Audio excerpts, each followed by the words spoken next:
জেলার সবচেয়ে বড় অফিসার ডিএম প্রিয়া সেনগুপ্ত তার মায়ের জন্য মাছ কিনতে বাজারে এসেছিলেন।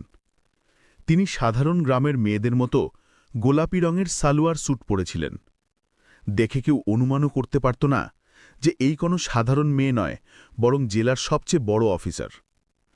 প্রিয়া সেনগুপ্ত একটা দোকানে থামলেন, যেখানে একজন ৪০ বছরের লোক মাছ বিক্রি করছিল।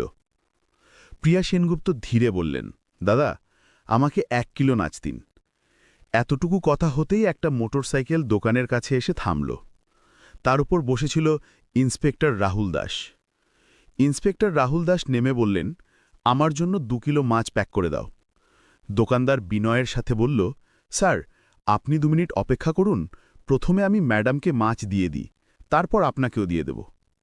এতটুকু শুনতেই ইন্সপেক্টর দাস ভীষণ রেগে গেলেন। তিনি রাগে চিৎকার করে বললেন, কি বললি?